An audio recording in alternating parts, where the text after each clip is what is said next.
Great to have you with us here at NHL Tonight. First shift to new beginnings. First time ever, Adnan Virk and Brian Boyle together. Big fan of what Boyler's been bringing to the network. And normally the first time you meet a guy, you call him by his first name. I didn't even call you Brian. I walked right in and go, Boiler, how are you? That's a hockey thing. You go right the duo we didn't know we needed. Exactly. We need it now. We're here. Exactly. Now we're ready to conquer. So I just got back from Chicago. Was there for Prime Monday Night Hockey. Of course, your friends of mine, Jody Shelley, Thomas Hickey, Shane Knighty. Couple of thoughts here in Chicago. First off, let's go food. Known for their steakhouses. Gibson's is great. We didn't quite get out there. But I talked to Pat Maroon. I said, you played in some great steakhouses. And hockey guys know good steakhouses. I said, Manny's in Minnesota. Gibson's in Chicago. Tampa's got Burns. Burns, exactly. Burns. Favorite steakhouse, if you had to say, Brian Boyle. Ooh. Exactly. Putting you on the spot right out of the gate. That's really tough. I would go with the chain because that's where I got a good one. I can't say it. Listen, I make steak like 4 or 5 times a week, so no steakhouse can compare to mine. But the experience at Burns was truly, that's if you really want to impress somebody or your parents are coming into town, you take them to Burns. All right, later on tonight, we'll get the Boyle family recipe on steaks, how to marinate, how to make them right 4 or 5 times a week. As far as Chicago's concerned, listen, it's a tough season for the Blackhawks. You and I both know that. Yeah. But I'll tell you, that anthem still kicks. I mean, it's not quite the Chicago Stadium. Oh, there we go. This is some of my video from last night. I mean, I ran out. Me and Shane said we got to get out here and listen to the anthem. And I tell you, man, it still gives you chills, the passion that they have for that anthem. It's incredible. Yeah, just listen to it. I mean, is that still Jim Corneliuson? Yeah. So we got the opportunity to play in the Stanley Cup Finals against Chicago, and that was truly something special. Hearing him and the crowd obviously was a little more amped up than it probably was last night, right? For obvious reasons. But the following year, during that playoff run, actually myself and Chris Versteeg, we had a kid right around the same time. So actually they've since gone and played against each other in hockey, nice. Which is kind of a full circle moment. But nice. My wife has family in Chicago, and she brought our oldest now, Declan, who's 9. She brought him to the game when he was only a few months old, and that was prior to her realizing how loud it gets and having the earphones that would protect. And I just remember trying to remind her before the game, get out to the concourse when the anthem starts, and she didn't understand what I was talking about. Right. Anthem's an anthem. What's the big deal? After the game, she said the concourse wasn't far enough. That was so loud. And my 9-year-old doesn't listen to me very much anymore, and now we know why. So Declan, it started at a young age just because of that anthem there in Chicago. Yeah, he's used to the noise, and he doesn't get rattled by that, but he also can't hear very well. I'm just kidding. Selective listening is what we're talking about. It is great. You got to get to Chicago, steak, and a great anthem, and, of course, Connor Bedard. 3 things to look forward to. All right, first things first. Let's get to the hockey action last night, including Connor McDavid of the Edmonton Oilers. For many people, still the best player in the world. And how about this for a birthday present? Go Shorty, it's your birthday. He scores the game-winning goal as he turns 28. And going into yesterday, McDavid already had more points at this age than other than 2 players, Wayne Gretzky and Mario Lemieux, to whom he has often been compared. Amazing work by him as the Oilers win at 1-0, a narrow win over the Kings. And we'll talk with this Oilers-Kings in just a second. But first off, McDavid on his birthday, 3 goals, 4 assists, and 7 points in 5 games overall. You think to yourself, wow, who could match that? Well, Brian Boyle has the same number of assists in less games on his birthday. That is a true story. 0 goals, another goal scorer, that's fine. 4 assists in 5 games played on December 18th, your birthday. You and McDavid separated at birth. Well, no. That's interesting. I was getting so many gifts, I wanted to give some out. Exactly. I think one of those was in one game. I think I had 3 assists in 1 game.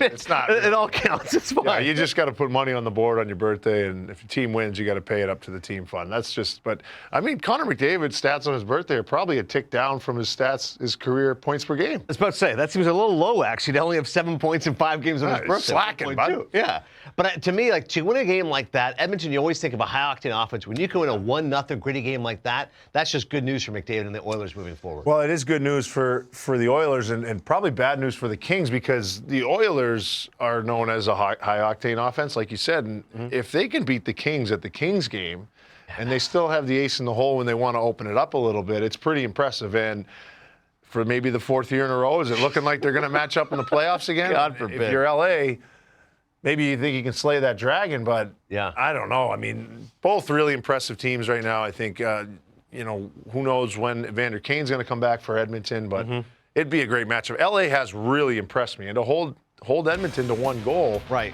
That is really impressive. But I mean, you can see here that I just think what Jimmy Hiller's done in LA has been really impressive. Now, do they have the superstar guys? I mean, they have a Hall of Famer in Anze Kopitar, a Hall of Famer in Drew Doughty. Doughty's been out too, so they're doing a lot of this without him. So when he comes back, who knows? Yeah. But they've gotten some young players that have really stepped up. I think Quentin Byfield's second half he's gonna explode. He's playing center. There's a lot there with LA that you can kind of just say, hey, this is a regular season game. But the 1-0 Edmonton win. Yes. It just says a lot about how far Edmonton's come on both sides of the puck. Because if it was a high-scoring game, you'd say, well, it's different in the playoffs. You're not going to have a 5-4 game come playoff time. 1-0 game, actually, they do happen. And Edmonton proved they can win those games. Exactly. But you're right, for the Kings, it has become a point where you say, hey, let's just slay the dragon. We got to get somewhere. We have to finally get to the second round. It hasn't happened in Rob Blake for a while. They're a playoff team that can't get to the next level. Well, do it this year. 2024, lose it in 5. 2023, lost it in 6. And 2022, lose it in 7. So they've actually incrementally gotten worse. Right? It was they don't get swept. They took the words out of my mouth. They go, man, if it happens again, they're going to get swept. But you can only play the games you can. And who knows? Edmonton might actually catch Vegas. I mean, Vegas is formidable, but they're only 4 points back right now, top spot in the division. Yeah, and we saw what Edmonton did last year. They can really turn it up in the second half of the year, but I don't know. I don't think Vegas cares much exactly. I think they want to play good hockey when they get to the playoffs. I think Edmonton just wants to play good hockey when the playoffs are coming around. And the same for LA. I don't think they're worried about matchups. I think if you can only lose 12 games in regulation at this point in the season, there's a lot of belief in your room. You'll take on anybody. And if you lose a game in the regular season, it can sting, but then you're going to play again. All right, what can we do better? You're getting information now maybe on the next time you can play this team, how you can beat that team. And no one's taking the Edmonton Oilers lightly. Right. So LA is going to scheme and what worked, what didn't, and they're just going to get more information. So, we're making a lot about it because of the history and the matchups that they've had in the past, but I don't think I think it's a good thing for LA to get more and more information. Yeah, rule number 1, you can't win if you don't score a goal. Yeah. Let's figure out a way to score a goal. Right. A little bit of intel for now. Meantime, McDavid, by the way, big picture, 2 point shot tying Yari Curry, second most in Oilers history, 1,043. Gretz with 1,669. That's amazing. I think of Curry and obviously Masson and Glenn Anderson, those teams, it's amazing. Curry was such a great goal scorer. To think McDavid's 2 points away from match, it's amazing. Yeah, and I was always a big stat nerd, and I had the playing cards, and then when I got to pro, I was like, I don't care about stats because I didn't have any stats. Didn't work for you. I was like, no, I'm character. Like, I care about big goals, big goals. It's remarkable. It really is. And, you see different generations of players.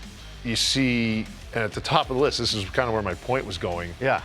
At the top of the list with Crosby and Ovechkin, the league was in a certain place where they needed those two guys. And as they were getting older and we wanted to have more eyes on us in North America, you have a guy in Western Canada and Connor McDavid come in and an Oilers franchise that had a lot of excitement after the draft, and then it kind of pitter-pattered away because they didn't really get into the playoffs. Well, Connor McDavid came in and changed that.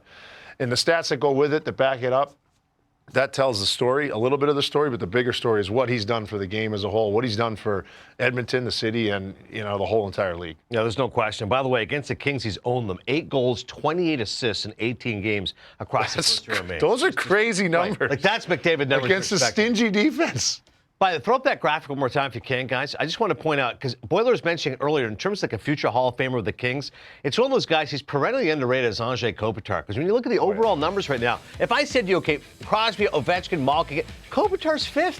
He's ahead of Stamkos, Giroux, Tavares, McDavid, and he's 5th. Like, that's amazing to me. He's been the same player since day one. And he wowed at training camp, my first training camp in L.A., and I was there with him. And he didn't look like he was in a hurry ever. He had so much poise and so much strength and great hands, and it's just kind of like a perfect, almost like an adult playing with young kids. You don't want to hurt anybody, so you're going to kind of do it methodically, and he's just done it year after year after year. He's played a lot of games. There's a lot of wear and tear on his body, and he's still elite. I watched him play a couple weeks ago live. He's elite. Yeah, consummate professional. Been great for Jim Hiller and those Kings. All right, let's take a look at the schedule tonight. 13 games. It's a busy sched. We'll get the Lightning Bruins a little bit later on in the show as Boston's going to turn things around. Tampa right now, that hotly contested Atlantic division. Speaking of the Atlantic, the Maple Leafs are in first place right now. They're taking on the Stars. Stars had been red hot, but they got cooled off. Sharks, Red Wings we'll get into momentarily. Red Wings have been a great story, especially after the coaching change. Kraken, Penguins as well. Ducks, Capitals. Capitals right now still have the most points in the Eastern Conference at 61. You've also got the Flyers and Blue Jackets, Panthers and Devils among the early action. Later on tonight, Sens and Islanders in Long Island. Flames and Blues. Calgary coming off the 5-2 win over Chicago last night. Golden Knights and the Predators. Been a tough year for Nashville. We'll see if they can try to steal a win at home against Vegas. You got Canucks, Jets, and an all-Canadian matchup. Rangers and Avalanche. And then the Canadians and the Utah Hockey Club. More on that and an unfortunate injury for Montreal, who had been turning it around as of late. But let's talk further here, Boiler, about the Red Wings. They're going for their 8th straight victory. This is the classic coaching change bump. You bring in Todd McClellan, who, of course, we all know from coaching the Detroit Red Wings.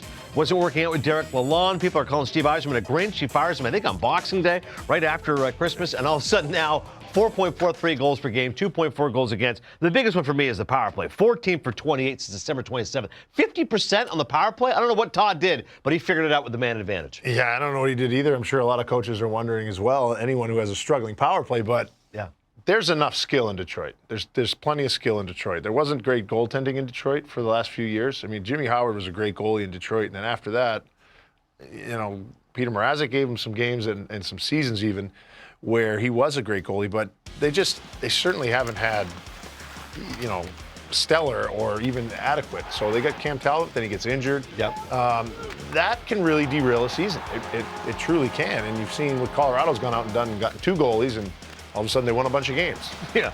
And they weren't, perennial Vezina guys either. But I will say this with what Steve Yzerman's done, and it's been patience.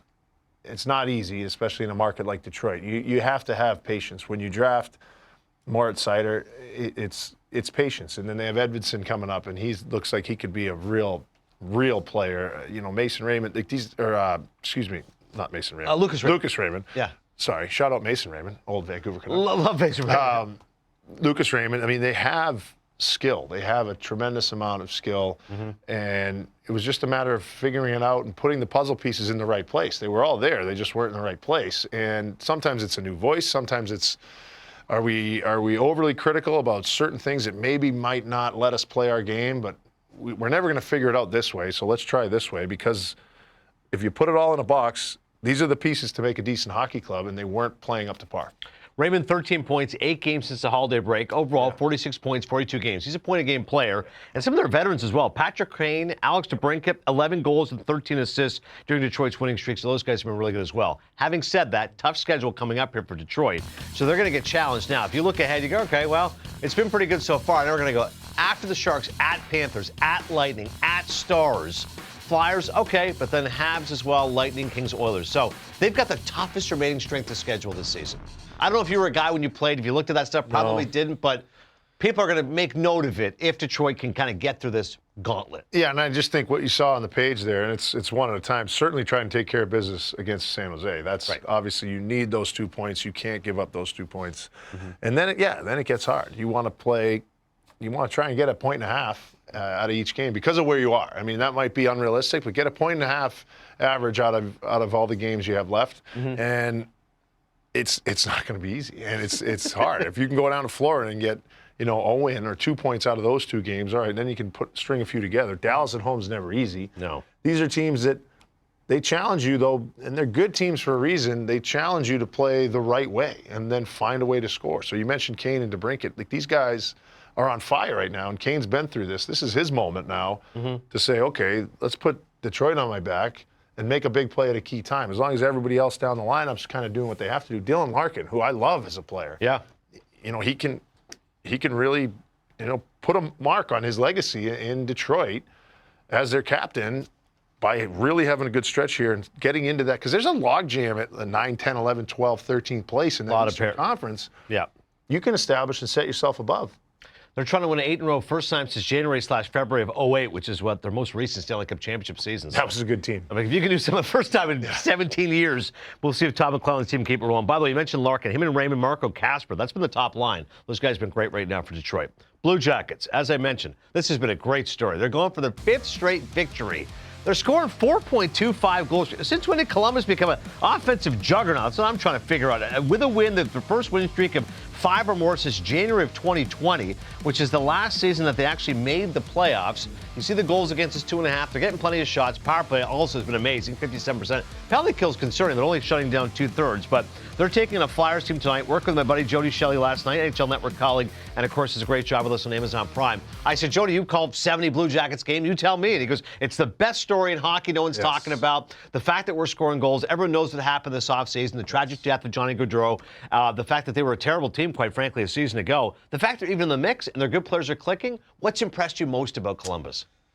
Oh, geez, just the resolve, I think, and that can be said for a number of individuals and certainly them as a team and as a franchise, really. Their resolve they have a new coach, they have a new GM, they have all these different things. Their goaltending, that was a charade last year, and it's kind of the same guy. Yeah. It's a resolve. It's like, all that's done, let's focus on today and let's do what matters. And they've been so impressive to me. Like, they're scoring all these goals, and their leading scorers are defensemen.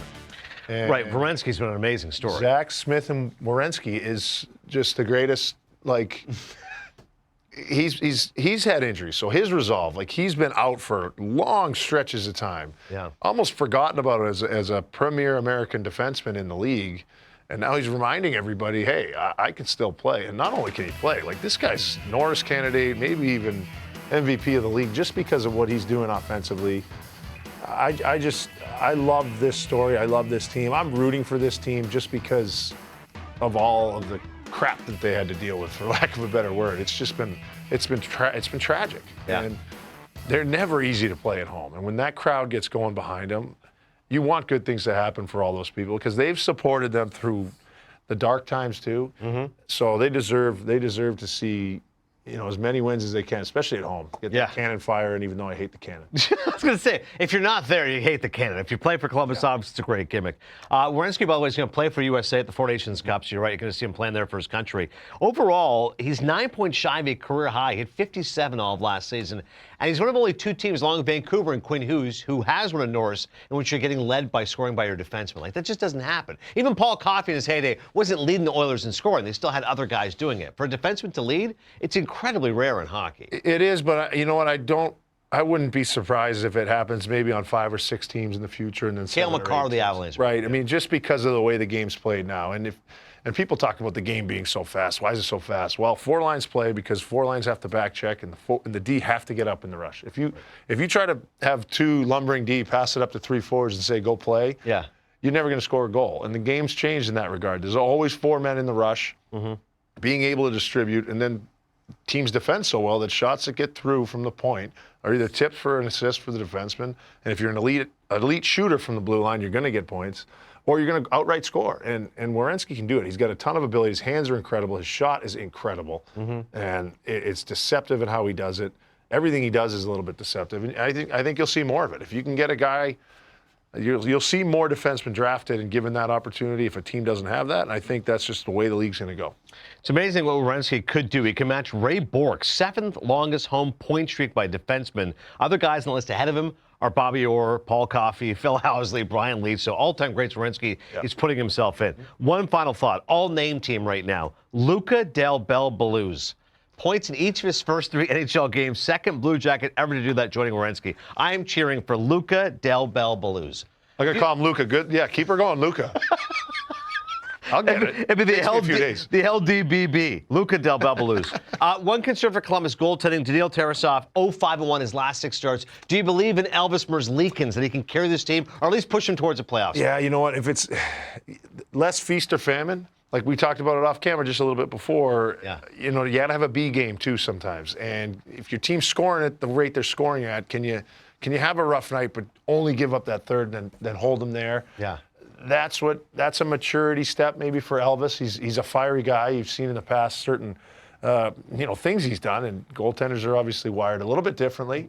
If he can keep, focused and play, because when he's at his best, he's fun to watch. He's one of the goalies that are fun to watch because he makes these acrobatic saves, and he can steal games. But in the past, he's been able to give games back to the other team, and you just hope that you can have a B game, I guess. Yeah, try to find that middle ground. If you're not going to be outstanding, just be mediocre. Quite frankly, with this offense, they could be good enough. Right. Meantime, Florida Panthers, defending Stanley Cup champions, they're taking on the New Jersey Devils. Devils been a great story under Sheldon Keefe, 56 points overall, more than Florida. Goals per game are pretty close. Goals against, you can see demonstrably better. In terms of New Jersey, the power play, the PK are also similar. I texted my buddy Roy Bellamy, Panthers insider, so what's happening in Florida? It was real simple. No Ekblad.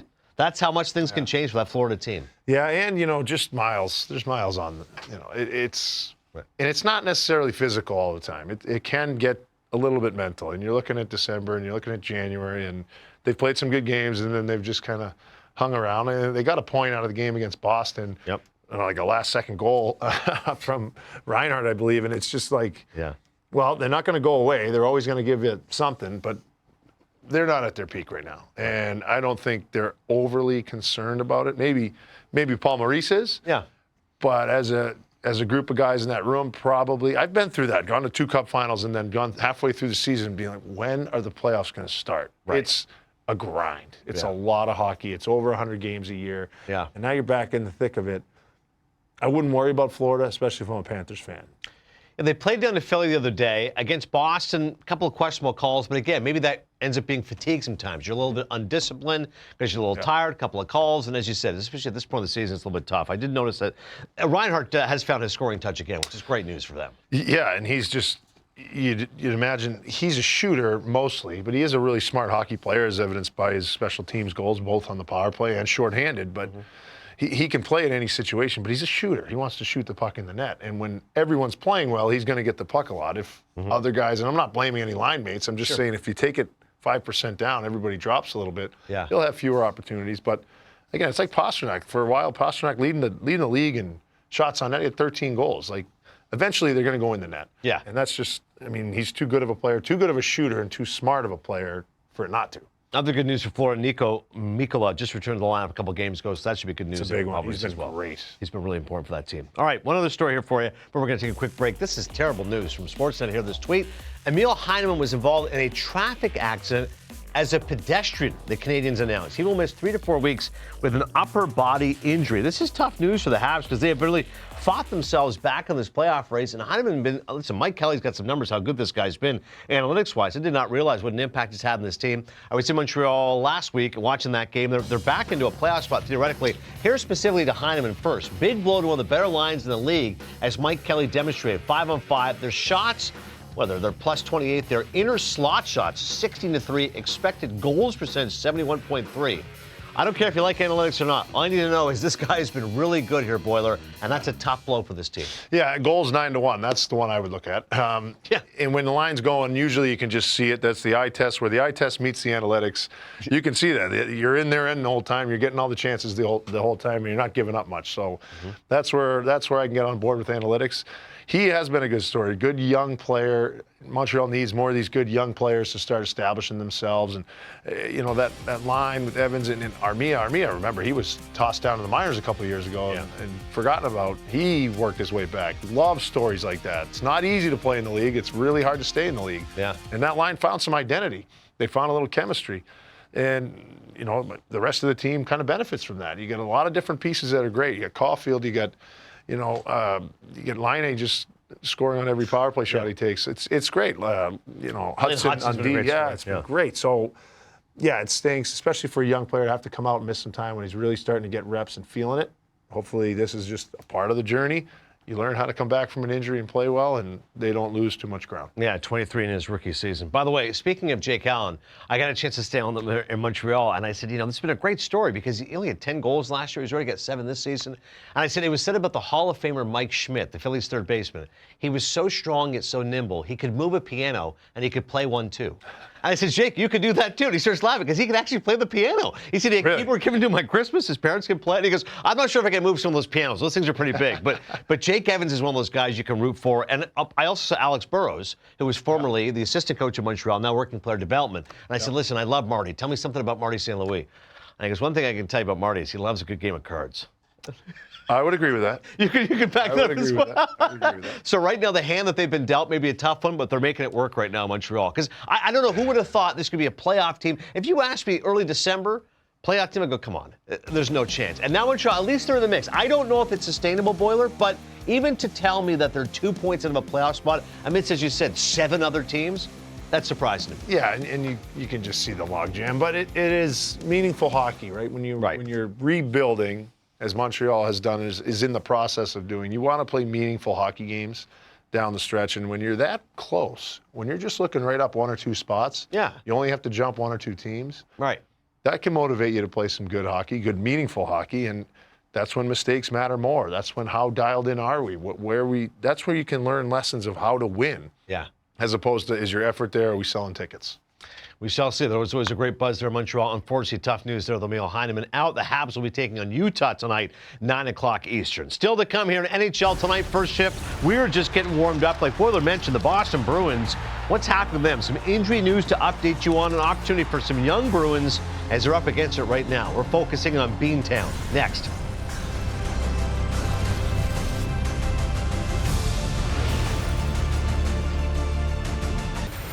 We continue here in NHL Tonight, first shift. Take a look at the Eastern Conference wildcard standings. So the Boston Bruins, I know that minus 26, a bit of an eyesore there in the differential, but hey, 47 points, still have that top spot as they're 1 point up on Columbus. And then there is that real logjam. Man, Ottawa, Detroit, Montreal, Pittsburgh, Philadelphia, and the Rangers. Even though they're 4 points of a playoff spot, we'd have to catch 1, 2, 3, 4, 5, 6 teams to get there. Bottom line is this, for the Boston Bruins, even though they may have that top spot, there's a lot of news happening with their roster. Charlie McAvoy, placed in the IR. His date of his injury was January 11th. Mark Kastelik placed in the IR. That was January 9th. Hampus Lindholm placed on long-term injured reserve. The date of his injury, November 12th. And Matthew Patra has been recalled. So a lot of news right now for Boston. Start first with McAvoy. How big a loss is that, losing him? Well, with the injury to Lindholm on D, Hampus Lindholm, that's changed kind of McAvoy's whole game. I think those 2 1-2 punches together was an opportunity for McAvoy to play to his strengths all the time. Now he's trying to be Superman, which he can be at times, but it's a lot. And it was an awkward fall. I wonder if that had anything to do with it right prior to overtime or in overtime against Florida. Mm-hmm. So hopefully it's nothing crazy serious and he can get back really quickly. But that is the guy, one of the skaters that you just cannot afford to lose from an already thin sort of blue line center ice position. Mm-hmm. That's where you build your team. That's where you get wins. That's how you keep the puck out of your net. That's why they're minus 26, but they're holding on. Right. And Coyle's a game-time decision. Let's go. I mean, there is an opportunity here for young Bruins. But let's go through some of the veterans first. Swayman, .895 save percentage, first season, an 8-year, $66 million contract. Is it too easy to say it took too long to get the contract signed? This is the important of preseason, or is there something else there? I would think that with him and the next guy you're going to go to with the veterans, I would assume, would be Brad Marchand. Correct. Okay, so I'm going to lump them together. Who has 33 points in 45 games, a little low by his standards, only 15 goals. Right. And that is, but I think if you take the last maybe 20 or even 30, I think his start was real tough. And when you're Brad Marchand's age, not having a training camp is extremely difficult. Right. And you can do whatever you want to do to get ready. You need the reps and you need the reactionary things that happen right when you step on the ice, when everybody's just raring to go. Those first few practices are the hardest of the year. Because the coach has got his eyes on me today for the first time in months, I got to bring it. So training camp's so important. You know, Swayman didn't really have it. He had to go through a lot in the offseason. He's gone through a lot before. Part of that's the business. Get over it, kid. You got your money. Mm-hmm. Part of it's also, I need the reps too because I'm a goalie and I need to see these shots. I need to see these breakdowns. I need to see this in-zone stuff that we're doing. I need to play in exhibition games. You can't just jump right out and play. It's like jumping on a moving train. So for those two, I expect them to continue to trend upwards. Mm-hmm. And if those two continue to trend upwards and then they can get healthy, I think your Boston Bruins are, again, thinner than usual, but still somehow making their way into the playoffs because of their structure, their leadership, and how they play. Yeah, it's weird. Sometimes you get that coaching bump. We talked about Todd McClellan, the Red Wings. Overall, they're 13-10-2 once Joe Sacco took over, so a little bit better. They play Tampa tonight. They just lost them 4-1 last Thursday.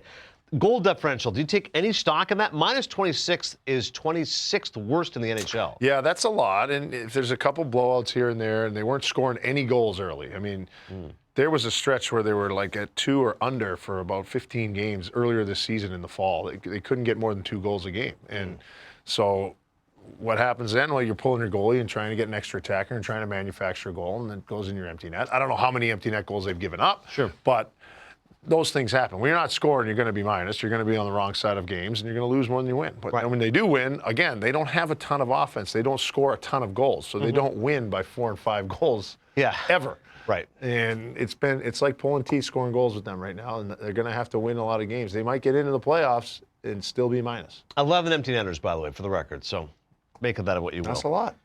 Young Bruins, Low-Rye moving to the power play, top unit there, and also Patra now back in the NHL. So, as you said, keep afloat with these guys. Your depth is tested, but if the young guys can help you out till the veterans come back, maybe that can hold the fort. Yeah, and Mason Low-Rye's not a finished product by any means. He's young. He's a tall, rangy kid who's got a ton of ability. I got to see him up close in the summertime in Foxborough, Mass, where they train, where they skate, and in actually Braintree at this little charity game we did. He was my D partner. Nice.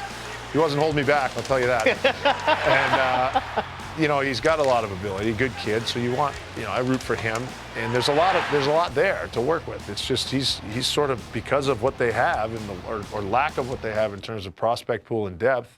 That's a management issue. That's not these guys. Right. They're rushing him along, not because he's not talented enough, but there's polishing that needs to be done there. And then what you've seen with Matt Patra, they're polishing him up a little bit because they know, I think, what they can get out of him when he's ready, I think is a lot. He's a creative player. He's ripped it up in the American League since he's been sent down.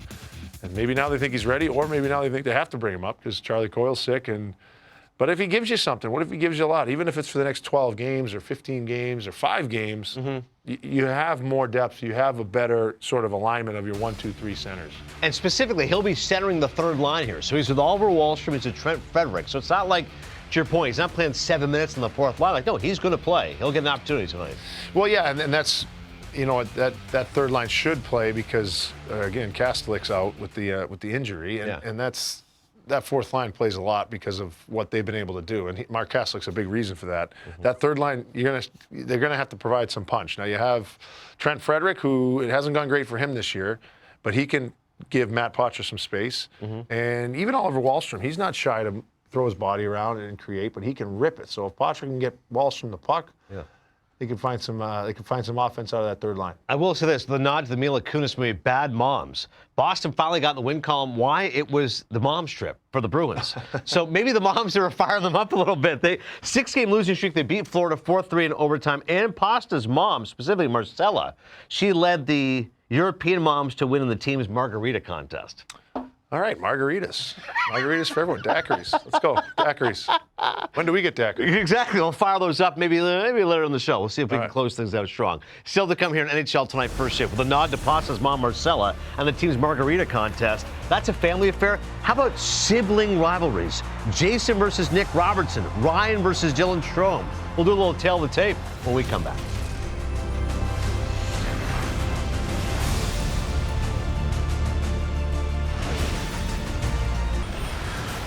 We continue in NHL Tonight first shift. Time for a little sibling rivalries. I mean, you have 5 children, so thinking through about whether your kids are going to have some rivalries, but also come from a big family. One of 13, if I'm not mistaken. Yeah, that's correct. Not a ton of rivalries for me, sibling-wise. You just dominated them all.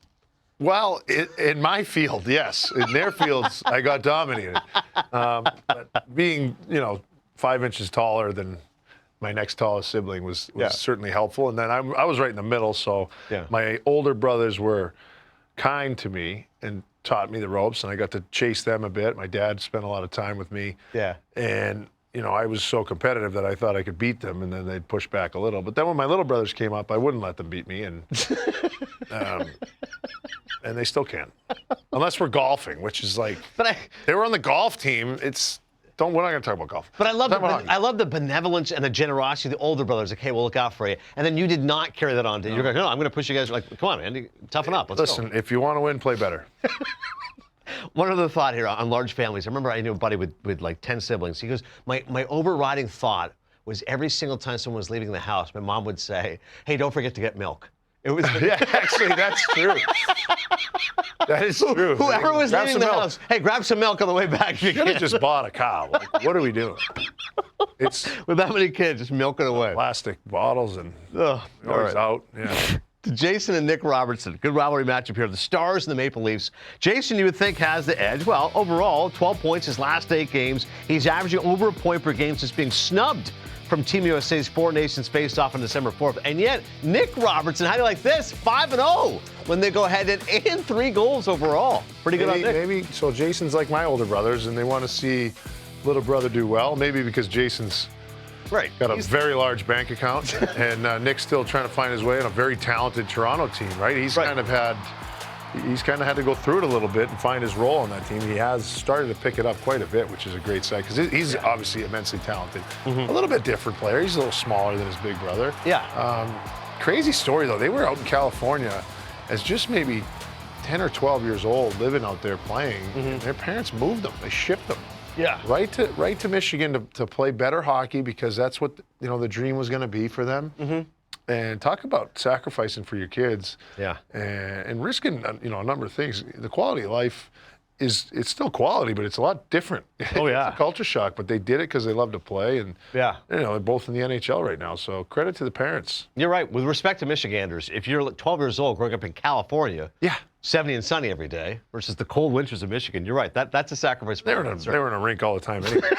It didn't really matter, Dallas, by the way, 8-1-1 their last 10 games. They've been phenomenal lately. Curious your thoughts on the Maple Leafs, because the last couple of games they have stumbled, consecutive 3-goal losses against Carolina and Vancouver. But overall, clearly, Craig Berube has an impact on that team. Stronger defensively. Canada's been great for the back end, and the goaltending's been much better as well. Yeah, and they've had a little bit of injuries with the goaltending. Obviously, there's been injuries with their number one player in Austin Matthews as well. But I like this mix. I like this mix a lot. I think this team has been close to getting over the hump in terms of believing they can do things that they should be able to do. But sometimes it's harder. It's harder to get through that first round. And they've finally done that a couple years ago. This is a team that would scare the life out of me if I'm any other team in the Eastern Conference to play in the playoffs. Because I just think they're deeper. I think they play with a different structure and passion that they hadn't had. And it doesn't really matter who gets the credit. And it was evidence to me with the offseason. Now, you have an offseason where John Tavares gives the C to Austin Matthews. That's a big thing. There's another part of the offseason is one of your premier forwards is just getting dragged through the mud in the media. The whole offseason. What are we going to do with this guy? We have to get rid of him. That's Mitch Marner. Oh, and by the way, he's maybe one of the best forwards in the league right now. Currently 5th in points, 2nd in assists. It's incredible what he's doing 5-on-5, on the penalty kill, on the power play. Willie Nylander scoring goals. John Tavares scoring goals. It might be Tavares' best season in points. Handing over the seat and no issues. No issues whatsoever. You got OEL coming over. You got Lawrence coming over from Florida, a couple cup winners. The big man in net as well. Stolarz. Who, Stoli, the goalie, unfortunately got injured because he's a really good guy, and I really want him to play a lot. But then you got Woll, too, a net, BC boy. I like the makeup of this team. I think they've been through enough. They have enough calluses on them where they can kind of shed that and they can roll in the playoffs. They're a scary team for me. Woll, 919 save percentage his last 6 games. To your point, I kept thinking, when are the Leafs going to get over the hump, right? Win their first round since 2004. And yet you had that feeling, once they win that round, they could win a Stanley Cup. Even though they haven't won since 1967. It's like, just slay the dragon and good things will happen. And the point with Berube, one thing about Chief, every time I've talked to him or heard him in a scrum, everything's hard. Play physical, hard. Like, it's truly the impact of the guy on the plate, on the team. So that's what I'll say. There's a certain, you train all summer to get your conditioning up to play in a season, right? You play a certain way during the season, you're conditioned to play that way in the playoffs. And they're doing that. They're doing it now, so it's not a switch that they're going to flip come game 1, round 1. And they did that, and they finally got through, and they beat Tampa. But then it was like, we're out of gas because you didn't do it all year. And then they lost quickly in the second round. It's just these are things that they've learned. It's taken them a little while to learn. Talent level has never been a question, right? Correct. So it's interesting. That's kind of why I have a lot of belief in the Toronto Maple Leafs. Last thought to your point about Martin and all the kicking he was taking. I asked Brad Treliving about that. He goes, listen, the hardest thing to have in the NHL is top-end talent. So I get it. Everyone says, hey, this isn't working, but I have to deal high-end talent. I'm not going to get the return back. I'm not going to get Mitch Marner back. Right. So let's hang in there and let's figure this out. And I hope they've done that with Craig Berube now as the coach. Meantime, more sibling rivalries for you. That's the Robertson Stars versus Leafs. How about Ryan Strome against Dylan Strome? Now, again, perhaps a little bit surprising. Dylan, 27 years of age, Ryan, 31, and owning the head-to-head is Dylan Strome. 7-1. Again, 3 goals, 0 for Ryan Strome. A lot of chatter at the Strome. I tell you what, these little brothers are bullies. It's just bullying their big brothers. Big brother can't do anything because mom's going to call him. Right. He get a timeout. It's the kindness of the big brothers, and the little brother just doesn't care. And Dylan Strome has been, he was cast away in Chicago. Like, we don't need you. Yeah. High-end pick. Like, I think Chicago could use him right now. Oh, my goodness. He's been fantastic in Washington. And it was, he was part of this resurgence we're seeing from resurgence, I guess. I mean, how many goals did Ovi have last year? 29. We had 8 goals at this point in time, and you felt like he's just going to get a few 20-goal seasons to get to Gretzky's record. Now he's got 20 goals in 27 games. He was leading the league before he broke his leg, and then what did he do when he come back? He just scores more goals. Yeah, so, but a big part of that's Dylan Strome. Mm-hmm. He's got a lot of ability. He's got, he's obviously gifted offensively. The other one, P.L. Dubois, has been much better in Washington than he has been in the past couple teams, I think. But, this team on paper doesn't look like the best team in the East. Mm-hmm. But to your point about what you were talking about with Craig Berube, I think Spencer Carberry has these guys 100%. I think he wins the Jack Adams Coach of the Year. Nobody expected this, right? It's done. Wrap it up. Carbs has been unbelievable. And he's been changing up that top 6 as well. He doesn't just stick with the same lines. To your point, Dubois there. He'll also mix and match guys, whenever he needs to spark them. To Ovechkin specifically, he's on pace for 29 goals in the final 39 games, which should have him breaking the record. March 25th in Winnipeg. If you want to do it at home, March 30th against Buffalo, which will be one day after Gretzky scored his final goal in 1999.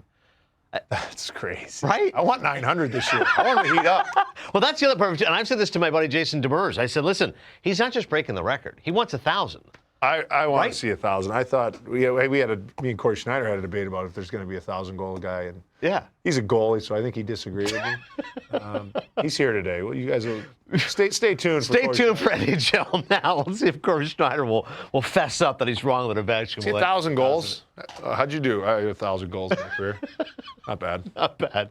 What's crazy too is, as you said, pre-injury. Hey, will Ovechkin get it done this year? Probably. Injury. Well, I'll probably have to wait till next year. Yeah. Comes back. No, it's definitely gonna be this year. Of course. Well, he broke his leg. Broke his leg. Yeah. He's 39 years old. Yeah. He's had to slow down a little bit. Nope. Still rolling. It's unbelievable. I love it. I love watching it. It's great stuff. Meantime, what happens with the Strome brothers going head-to-head for the 11th time tonight, as there'll be the Ducks and the Capitals in action. Still to come here on NHL Tonight, first shift. Oh, J.D. Lindbergh, our producer, going to be showing up with a little top-line parlay. He's feeling himself after being unbeaten to begin 2025. We'll find out his picks next.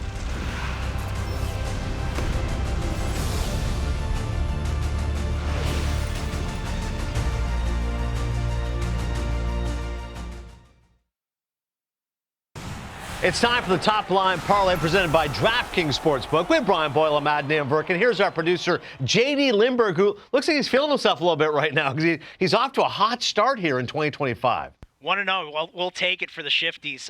Hey, you guys were talking about steakhouses in the A block. Yeah. I'm going to try and get everybody a little bit more steakhouse money with today's parlay. We're getting aggressive. Surprised you still work here after that win. Hey, if this one hits, we might all be heading to the Bahamas for I'd love it. Take it to the house. Let's go. All right, here we go. Let's get to it, Sterno. Wait, let's go back to the steakhouse, though. Come on. All right. I'll hit you at the end with a couple of wrecks. I'm starving. All right, some steakhouse money here. Blue Jackets. We talked about them earlier in the show. One of the best stories that nobody's talking about in the NHL. They are fantastic at home, and especially in the first period. Check out their first period goal differentials here. Font 3, if you would, Sterno. Font 3. They are plus 10 at home in first periods. We got them puck line in the first period. That means they just got a lead after one. We love that. All right, we talked about the Bruins. They're playing the Lightning. They just lost to the Bolts in Tampa 4-1 the other night. Tough news for the Bruins on the back end, losing Charlie McAvoy. We like the Lightning over 3.5 goals here on the road. McAvoy skates a ton of ice time. Check out Font 3 again here, Stern. I'll follow my lead here. Here we go. McAvoy, 23-41. That's a lot of ice time that other guys are going to have to make up. Nikita Zadorov just shy of 20 minutes. You figure he might have to go 25 tonight. It could be a long evening for the black and gold. I like Tampa over 3.5 goals. Then Boiler, this last one's for you. This is the big game hunting here. Jonathan Marchessault. Wow. Former Conn Smythe guy, former teammate of Boiler. That's unbelievable. A plus 1,600. He's got to score the first goal. But, I mean, Boiler, you tell me he's got to have money on the board. Look at the history that this guy had. Original Vegas Golden Knight. Wow. Won the Conn Smythe. Won the Cup in 2023. Little acrimonious. I feel like payback might be on his mind. Wow. Boiler, what do you think? You like it? Yeah, no question he's going to be motivated. I just worry he tries to like run somebody over and gets a penalty. and then your whole parlay is kaput. Does he got to be the first goal scorer of the game Yes. or the first? Oh, First goal scorer of the game. That's why it's plus 1,600. We need Marchessault coming out firing. And then we can all go to a nice steakhouse. Maybe St. Elmo's in Indianapolis. St. Elmo's Fire. Is that where the steakhouse was? Is it in honor of, or is it no? I'm not sure. It's an old school place. I do Old not money. know the origins of the St. Elmo's name. But then another one that unfortunately we can't go to anymore. Adnan, you and I both love Montreal. Yeah. The Côte de Cheval. Boiler, you ever go there when you were playing? No, I just stayed in the hotel. I never went anywhere in Montreal. Never went to Old Montreal, Rue St. Catherine, nothing. I never been to Indianapolis actually. Wow. Indy 500. You got to get in there. Yeah. Update Is that where they on race the St. cars Elmo's. fast? Courtesy of Joel, who's doubling as a researcher today. St. Elmo's patron saint of sailors, I believe, which is kind of weird for Indy. I believe it's landlocked. But Yeah, absolutely. A couple of sailors on shore leave want to get a steak at St. Elmo's in Indiana. Nothing about this makes sense to me. No, Indiana, home state of David Letterman. That's all I got for you. But I appreciate the pick. By the way, Marchessault remains the Golden Knights' all-time leading scorer, 192 goals, 417 points. But that is a gutsy pick. Plus, have you ever had to pick that gutsy, JD? Plus 10,000. no, we're playing with house money here today. So How I big is figured the we'd really house? go for it. I don't know. It's like you're spreading in Marshfield. No, you're in Hingham. Sorry, I forgot. Wrong South Shore town. Just send them my address all across the television. Thanks. I'm loving these references. Appreciate I'm just it. looking for the Boyle house. I can find it somewhere. All right, JD, good stuff. Thank you for that pop climb buddy. parlay. Still to come here on NHL Tonight. We're going to close up shop well with a pretty strong chirp. If you like a little trash talk, you're going to love how we end the show here on NHL Tonight First Shift. DraftKings Sportsbook is America's top-rated sportsbook. And this week, new customers can bet $5 and get $200 in bonus bets instantly. Download the app and use promo code FLY when you sign up. DraftKings Sportsbook. The crown is yours.